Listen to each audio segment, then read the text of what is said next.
ఆధ్యాత్మ రామాయణంలో అరణ్యకాండను 10th సర్గ. ఇక్కడ శబరితో సమాగమము దాని గురించి చెప్పబడింది.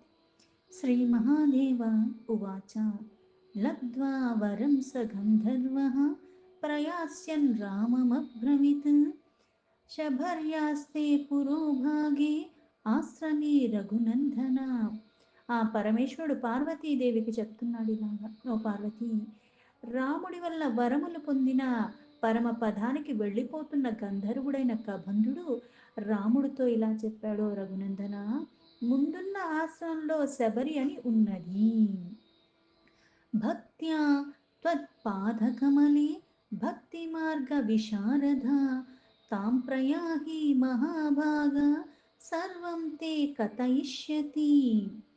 నీ పాద కమలముల ఎందే భక్తి చేత ఆవిడ భక్తి మార్గంలో కూడా చాలా విశారదురాలయ్యింది. అంటే భక్తిలో పరిపక్వతకి చెందిన స్థితి. ఆమె దగ్గరికి వెళ్ళండి ఓ మహానుభావ, ఆమె నీకు సమస్తమని కూడా చెప్పగలదు. ఇత్యుక్త్వా ప్రయయౌ సోపి విమానేనార్కవర్చస విష్ణోః పదం రామనామస్మరణే ఫలమీదృశం. ఇలా చెప్పిన ఆ గంధర్వైన కబంధుడు సూర్యుడు భగవానుతో సమానంగా ఉండే ఆ తేజస్సుతో ఉన్న ఒక విమానం ద్వారా విష్ణు పదానికి వెళ్ళిపోతున్నాడు. ఆ విమానంలో ఎక్కి కూర్చున్నాడు. రామనామ స్మరణ వల్ల లభించే ఫలం ఇది. అంటే రాముడు నేల మీద ఉన్నాడు, ఈ రామనామాన్ని పట్టుకున్న ఆ కబంధుడు ఇప్పుడు సూర్య తేజస్సుతో సమానమైన విమానంలోకి వెళ్ళిపోతున్నాడు. అంటే నామస్మరణ అంత గొప్ప ఫలితాన్ని ఇస్తుంది. పట్టుకోవటం అంత గట్టిగా పట్టుకుంటే, నామమే కదా అంత తేలిగ్గా తీసేయద్దు. భక్తి శ్రద్ధ ఎప్పుడైతే పూర్ణంగా ఉంటాయో దాని మహిమ అటువంటిది, ముక్తిని తప్పకుండా ప్రసాదిస్తుంది. అందుకే మనకి విష్ణు సహస్రనామంలో మొత్తం సహస్రనామం చదివేంత సమయం లేకపోయినప్పుడు ఏదైతే చివరన చెప్పి ఉన్నారో శ్రీరామ రామ రామేతి, అది ఒక్కటి చదివినా సరే అంత ఫలితం వస్తుంది. త్యక్త్వా తద్విపీనం ఘోరం సింహవ్యాఘ్రాధీదూషితం శనేరథాశ్రమపదం సభర్య రఘునందన. ఘోరమైన సింహాలు, పులులు మొదలైన జంతువులతో చొరబడిన భయంకరమైన ఆ అడవి వదిలి క్రమక్రమంగా మెల్లమెల్లగా ముందుకు వెళితే శబరి ఒక ఆశ్రమానికి చేరుకుంటారు అని చెప్పాడు కబంధుడు. శబరి రామమాలోక్య లక్ష్మణేన సమన్వితం ఆయాంత మాతార్దర్శేన ప్రత్యుత్య చిరేణస. లక్ష్మణుడితో కలిసి వస్తున్న రాముణ్ణి చూసి చాలా ఆనందానికి లోబడిపోయిన శబరి వెంటనే తన ఉన్న ప్రదేశం నుంచి లేచి వాళ్ళకి ఎదురు వెళ్ళింది. అంటే ఇప్పుడు మనకి ఒకళ్ళు మన ఇంటికి వస్తున్నారనో లేకపోతే ఒకళ్ళు రావాలన్న కోరికతో ఉన్నప్పుడు కళ్ళన్నీ 1000 కళ్ళు చేసుకుని గుమ్మం దగ్గరే ఉన్నాం అంటాం. అంటే ధ్యాస దాని మీదే పూర్ణంగా ఉన్నప్పుడు వేరే వాటికి ఉండదు. నేను ఇప్పుడు దాకా ఇక్కడే ఉన్నాను, ఎప్పుడు వచ్చి వెళ్ళిపోయావు అని అడుగుతావు. ఎందుకు? అక్కడ నీకు ధ్యాస లేని కారణంగా అక్కడి నుంచి నువ్వు వెళ్ళిపోతున్నావు. కానీ ఇక్కడ శబరికి ఆ రాముడు యొక్క రాక కోసమే వేచి ఉన్న కారణంగా అది గమనించి వెంటనే ఎదురు వెళ్ళింది. పతిత్వా పాదయోరగ్రే హర్షపూర్ణాశ్రులోచన స్వాగతేనాభినంద్యాద శ్వాసనే సంయవేశయత్. అందుకే వెళ్ళి ఆ రాముడి పాదాల మీద వాలిపోయింది. ఆనందంతో, ఆనందం ఎలా ఉంది అంటే కన్నుల్లోంచి నీరు వచ్చేస్తున్నాయి. స్వాగతం, అభినందనలు అన్నీ ఇచ్చి ఆయన్ని వెంటనే ఒక మంచి ఆసనం మీద ఆయన్ని అలాగే లక్ష్మణ్ని కూడా కూర్చోబెట్టింది. రామలక్ష్మణయోః సమ్యక్ పాదౌ ప్రక్షాళ్య భక్తితః తజ్జలేనాభిషించాంగా మాధార్ఘ్యాది విరాధృత. తర్వాత రామలక్ష్మణుల పాదాలు భక్తితో కడిగి చక్కగా అవన్నీ ఉపచారాలు చేసి ఆ పాదోదకాన్ని శరీరం మీద జల్లుకుంది. అలాగే ఆర్ఘ్య పాద్యాదులతో ఆధారంగా వాళ్ళని పూజించుకుంది. సంపూజ్య విధివద్రామం ససౌమిత్రిం సపర్యయ సంగృహీతాని దివ్యాని రామార్థం శబరీముధా. అంత భక్తి ప్రపత్తులతో పూజించుకున్న శబరి అక్కడ సకల ఉపచారాలన్నీ లక్ష్మణుడు సహితంగా అంటే రాముడికి చేసి తనకి చెయ్యకుండా ఏం వదలలేదు. ఇద్దరికీ చేసింది. విధి విధానంగా పూజించుకుంది.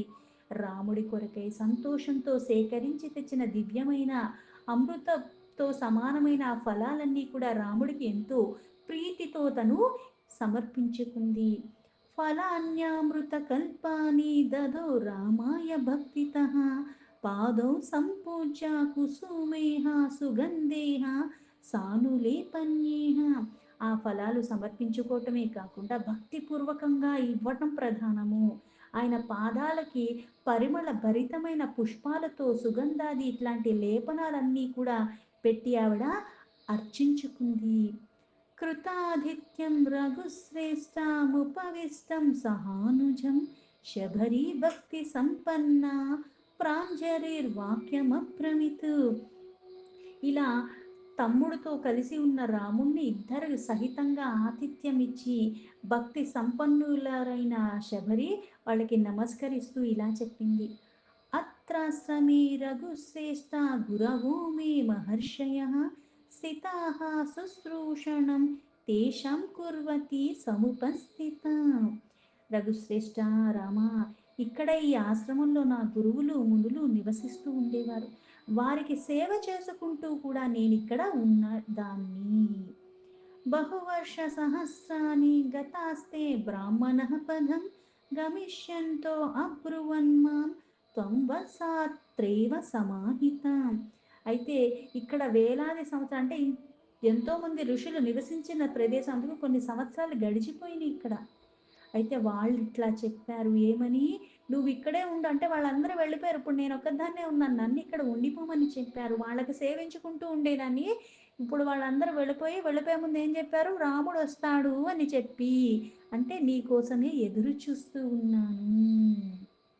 అందుకు నువ్వు ఏకాగ్ర చిత్తంతో రాముడి కోసం వేచి ఉండు అని నాకు చెప్పి వాళ్ళందరూ వెళ్ళిపోయారు. రాము దాశరథిర్జాత పరమాత్మ సనాతన రాక్షసానాం వదార్థాయ ఋషీణాం రక్షణాయ చ. పరమాత్మ సనాతనుడు రాక్షస వధ కొరకు, ఋషుల రక్షణ కొరకు దశరథ మహారాజు యొక్క పుత్రుడుగా రాముడుగా అవతరించి ఉన్నాడు. ఆయన ఇక్కడికి వస్తాడు. ఆగమిష్యతి సైకాగ్ర ధ్యాన నిష్టా స్థిరా భవ ఇదానిం చిత్రకూటాద్రావాశ్రమి వసతి ప్రభు. దగ్గరలో చిత్రకూట పర్వతంలో ఆశ్రమంలో ఆ ప్రభు నివసిస్తున్నాడు. అతడు ఇక్కడికి రాగలడు. అందుకు నువ్వు ఏకాగ్ర చిత్తంతో నిరంతరము ఆయన్ని ధ్యానిస్తూ స్థిర బుద్ధితో ఇక్కడే ఉండు అని నాకు చెప్పి వాళ్ళు వెళ్ళిపోయారు అని. యావదాగమనం తస్య తావద్రక్షా కలీవరం దృష్టేవ రాఘవం ద్వద్వా దేహం యాస్యసి తత్పదం. ధ్యానిస్తూ ఇలా నువ్వు వచ్చేంత వరకు నా శరీరాన్ని కాపాడుకుంటూ ఆ రాముణ్ణి చూసిన వెంటనే ఈ దేహాన్ని త్యాగించాలని, పరమ పదానికి నువ్వు పొందగలవని నాకు అప్పుడు వాళ్ళు చెప్పారు. తదేవాకరవం రామత్వధ్యానేక పరాయణ ప్రతీక్ష గమనం తేద్య సఫలం గురుభాషితం. ఓ రామా, నేను అలానే చేశాను. గురువు చెప్పింది చెప్పినట్టుగా నీ ధ్యానంలోని ఏకాగ్ర చిత్తురాల్ని నీ రాక కోసం ఎదురు చూస్తూ నేడు నా గురువాక్యాలు ఫలించాయి. అంటే ఆయన చెప్పింది త్వరగా అయిపోయింది. పైగా ఆయన చెప్పింది చెప్పినట్టే అయిపోయింది. నా జన్మ సార్థకం అయిపోయింది. తవ సందర్శనం రామ గురూణామపి మే నహి యోషిన్మూఢా ప్రేమేయాత్మన్ హీనజాతి సముద్భవ. రామా, నీ దర్శనము నా గురువులకి కూడా కలుగలేదు. తెలియరాని స్వరూపం గలవాడా, నేను స్త్రీని, పైగా మూఢురాలిని. ఇక్కడ మళ్ళీ పురుషులకి కనిపించి స్త్రీలకు కనిపించడు అని కాదు ఇక్కడ పరమాత్మ. అంటే అల్పులైనా ఎవరైనా సరే భక్తి అనన్యంగా ఉన్నప్పుడు వాళ్ళకి అది లభిస్తుంది. అందుకే నేను మూఢురాల్ని, పైగా నేను తక్కువ కడజాతిలో జన్మించిన దాన్ని. అందుకే భగవంతుడికి జాతి మత కుల వయో వ్యవస్థతో సంబంధం లేదు. ఎందుకు? సర్వులు ఆయన నుంచి. అందుకే చరాచర జీవరాశులే సమానమైనప్పుడు ఇంకా మనుషుల్లో తేడా ఏమిటి? నేను అలా జన్మించిన దాన్నైనా సరే నీ దర్శనం నాకు లభించింది రామా. తవ దాసస్య దాసానాం శతసంఖ్యోత్తరస్య వా దాసిత్వేనాధికారోస్తి కూతః సాక్షాత్ తవేవహి. నీ దాసుని యొక్క దాసుల్లో పరంపరగా 100 తరములు దాటి 101 దాసునికి దాసుడైన వానికి కూడా దాసిత్వము లభించు అర్హత లేని దానిని, అటువంటి దానిని అయినప్పటికీ కూడా సాక్షాత్తుగా నేరుగా అంటే నీకే సేవ చేసుకునే భాగ్యాన్ని నాకు లభించావు. ఆ అధికారం నాకు ఎలా లభించింది నాయనా? ప్రత్యక్షంగా ఇప్పుడు నీకు నేను సేవ చేసుకోగలిగాను. ఇది నాకు ఎట్లా సంభవించింది అని. కథం రామాద్యా మే దృష్టస్త్వం మనోవాగగోచరః స్తోతుం న జానే దేవేశాం కిం కరోమి ప్రసీద మే. రామ, మనోవాక్కులకు అందని అంటే మనస్సుకి వాక్కులకి కూడా అందని వాడవి. నిన్ను ఎట్లా చూడగలిగిన తినో దేవేశ, నిన్ను స్తోత్రము చేయుట ఎరుగని అంటే నేను స్తోత్రాలు తెలియని దాన్ని అవి నేను చెయ్యనే లేదు. ఏవి చేస్తేనో ఇది లభిస్తుందో అన్నది కూడా తెలియని దానిని నన్ను, అలాంటిది నన్ను నువ్వు అనుగ్రహించావు. పట్ల ఎట్లా ప్రసన్నుడు అయిపోయావు నువ్వు. శబరి ఎప్పుడైతే భక్తి పూర్ణతతో రాముడికి విన్నవించుకుంటుందో అప్పుడు రాముడిలా అన్నాడు. శ్రీరామ ఉవాచ పుంస్త్వే స్త్రీవి విశేషో వా జాతి నామ సమాదయ న కారణం మద్భజనే భక్తిరేవాహి కారణం. శ్రీరాముడు శబరికిచ్చిన సమాధానం ఏమిటి అంటే, పురుషుడు కానీ స్త్రీ కానీ భేదము కానీ అంటే ఇక్కడ పురుషుడికి స్త్రీకి భేదం లేదు, మానవ జన్మ అంతవరకే. అలాగే జాతి నామ ఆశ్రమ, అది ఎలా అయితే 4 ఆశ్రమాలు ఉన్నాయి అలాగే మనకి 4 రకాలుగా చెప్తారు, క్షత్రియ బ్రాహ్మణ శూద్ర వైశ్య, ఈ 4 అయినప్పటికీ వర్ణాలున్నా. అలాగే ఆశ్రమాలు అంటే ఏవైతే బ్రహ్మచర్య, అలాగే గృహస్థు, వనపస్థ, సన్యాస. ఈ ఆశ్రమం అంటే భక్తికి భేదం లేదు, అందరూ సమానమే. నీ ఆశ్రమం అంటే నీ పరంపరగా నీ వంశంలో ఏది జరుగుతుందో నువ్వు ఏది ఆచరిస్తున్నావో అది నువ్వు ఆచరిస్తూ ఉండటమే ఒకటి ధర్మం. ధర్మాన్ని తప్పకుండా నువ్వు దేంట్లో ఉన్నా సరే భక్తి ప్రపత్తులతో ఉన్నవాడు, అందుకే అందరూ సమానమే. జాతి నామ ఆశ్రమ భేదములు కానీ నా భజనముకు కారణములు కానీ అలాగే దాని యొక్క భక్తియే ముఖ్య కారణం అంటే ఈ విధానంగా ఈ భక్తే ఈ భజనే అన్నట్టుగా కూడా ఎక్కడ లేదు. దేన్నన్నా చెయ్యి, కాకపోతే అక్కడ ప్రధానంగా ఉండవలసింది ఏంటంటే భక్తి పూర్ణంగా. అందుకే మనకి సులభమైన వ్రతాల్లో కూడా చెప్పింది ఏంటి అంటే భక్తి శ్రద్ధలో లోపం ఉండకూడదు. నాకేది అందుబాటులో ఉందో, నాకెంత శక్తి సమర్థత ఉందో అది నేను సమర్పించుకోవటంలో తప్పులేదు. అర్హత లేని దానికి పాత్రత లేని దానికి ఏదీ లభించదు. భక్తి మాత్రం ఎప్పుడూ పూర్ణంగా అందులో లోపం ఉండకూడదు. అందుకే ముఖ్య కారణమైనది భక్తి ఒక్కటే. నీలో ఆ భక్తి ఉన్న కారణంగానే నీకు ఇది లభించింది అనే చెప్తున్నాడు. యజ్ఞదాన తపోభిర్వా వేదధ్యాయన కర్మభిః నైవ ద్రష్టుమహం శక్యో మద్భక్తి విముఖేహ సదా. నా అందు భక్తికి విముఖులైన వారు అంటే భక్తి పూర్ణంగా లేని వాళ్ళు యజ్ఞాలు చేసిన, దానాలు చేసిన, తపస్సు చేసిన, వేద అధ్యయనాలు ఇటువంటి కర్మలు బోల్డ్ చేసినా సరే వాళ్ళు నన్ను దర్శించలేరు. అంటే ఇవన్నీ చెయ్యక్కర్లేదని కాదు, భక్తి ప్రపత్తులతో ఏది చేస్తున్నావో దాన్ని పూర్ణంగా భక్తితో నువ్వు చేసిన కారణంగా నీకు అది లభిస్తుంది. అది లేకుండా ఏది చేసినా లభించదు, భక్తి ప్రధానం. తస్మాత్ భామిని సంక్షేపాద్ భక్షేహం భక్తి సాధనం సతాం సంగతిరేవాత్ర సాధనం ప్రథమం స్మృతం. అలాగా ఈ భక్తి భక్తి అని చెప్పి మళ్ళీ భక్తి ఎన్ని రకాలుగా ఉంది ఏంటి అన్నదే చెప్తున్నాడు. అందువలన శబరి భక్తిని పొందుటకు అంటే ఇక్కడ భక్తి ఆ భక్తుల్లో ఎలా ఉండాలి దానికి కొన్ని సాధనలు ఉన్నాయి. అది ఉత్తినే వచ్చేది. నేను మళ్ళీ దాన్ని సంక్షేమంగానే చెప్తున్నాను విను. మొదటిది ఏంటి అంటే సత్పురుషులతో కలిసి వాళ్ళ సాంగత్యం అని చెప్పబడి ఉన్నది. సత్సంగత్వం అంటే నీకు నిజంగానే కొన్ని చేయటం రాదు, కొన్ని తెలియదు కూడా, అయితే చేసేవాళ్ళని చూస్తున్నావు అంతే. వాళ్ళు చేసే ప్రదేశంలో ఉంటున్నాను, వాళ్ళకి దగ్గరగా నేను ఉంటున్నాను అంతే. వాళ్ళు చెప్పేది వింటాం, వాళ్ళు చేసేది చూడటం, గ్రహిస్తున్నావు భక్తితో. అందుకే మొదటిది మనం నేర్చుకోవాల్సింది ఏంటంటే సత్పురుషుల యొక్క సాంగత్యము. అటెండెన్స్ వేసుకున్నట్టుగా వెళ్ళిపోవటం కాదు. మళ్ళీ ఎలా అయితే నీకు యజ్ఞాలు దానాలు తపాలు ఇవన్నీ ఏవి చేసినా సరే భక్తి పూర్ణంగా లేనప్పుడు నన్ను దర్శించలేరు అన్నది ఎంత నిజముందో, అలాగే ఇక్కడ సత్పురుషుల యొక్క సాంగత్యం నాలో లేని జ్ఞానాన్ని వాళ్ళలో ఉంది కాబట్టి వాళ్ళని దర్శించినంత మాత్రాన, స్పర్శించినంత మాత్రాన, వాళ్ళని స్మరించినంత మాత్రాన భక్తి ప్రపత్తులతో, అందుకని సత్సంగత్వం, సత్పురుషుల యొక్క సాంగత్యం అది మొదటిది. అది సాధన అంటే నియమంగా చెయ్యటము. ఈ సమయానికి అక్కడ ఇది జరుగుతుందంటే అప్పుడు వెళ్ళటం. ఎప్పుడో ఒకప్పుడు వెళ్ళాను కదా! అటెండెన్స్ ఏసుకొని వచ్చేసాను కదా! అని వాళ్ళందరూ లేచి వెళ్ళిపోయేటప్పుడు వెళ్ళిపోయి, నేను వెళ్ళాను వాళ్ళ సాంగత్యం అంటే కుదరదు. సత్సంగత్యం దాన్ని చక్కగా చెయ్యాలి.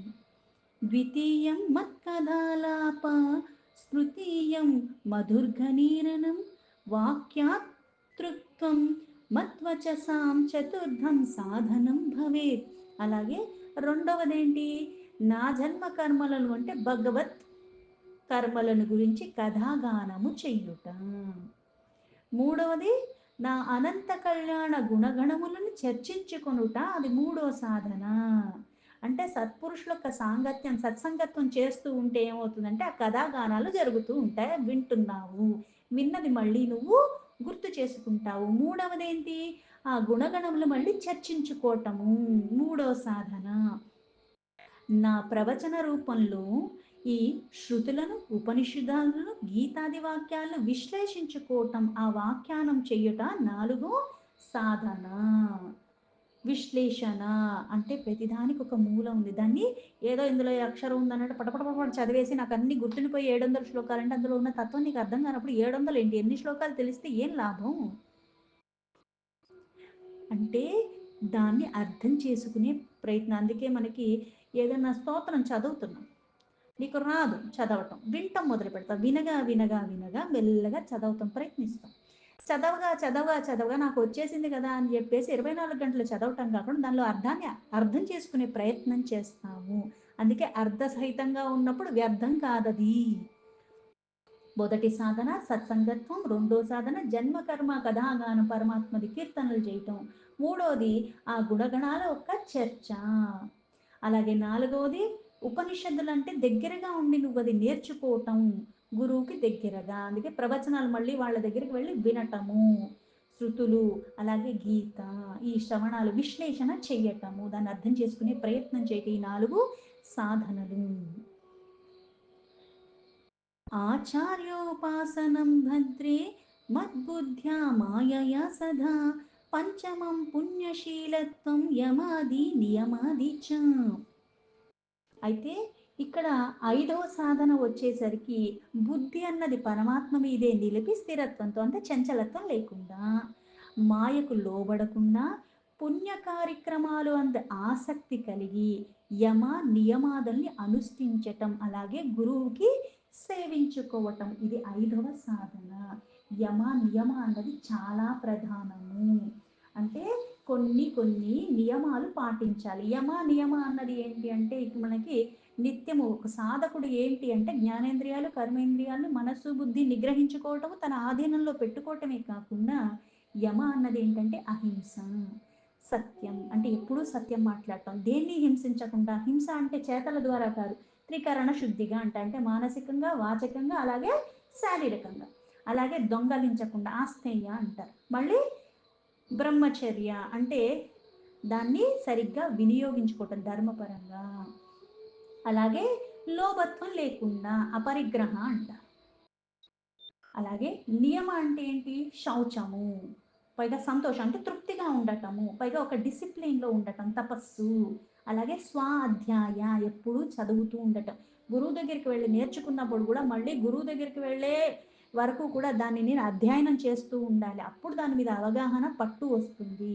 అలాగే ఈశ్వర ప్రణిధాన అంటే ఏంటి, ఆయనకి సమర్పణ భావంతో త్రికరణ శుద్ధిగా పాదాలని ఆశ్రయించి ఉండటము. ఈ యమ నియమాలన్నవి చాలా ప్రధానము. ఆ శ్రేష్టత్వానికి నిన్ను తీసుకెళ్ళేది, అందుకే ఇది ఐదవది. అంటే గురువుకి సేవించుకునేటప్పుడు ఈ వీళ్ళు అన్నీ పాటిస్తూ అందుకే అనుష్ఠించుకుంటూ ఆచార్యుడు ఒక ఉపాసన చేయటమే ఐదవ భక్తి సాధనము. దీంతో ఆధ్యాత్మ రామాయణంలో అరణ్యకాండలో 10th సర్గాలో 24 శ్లోక సంపూర్ణం.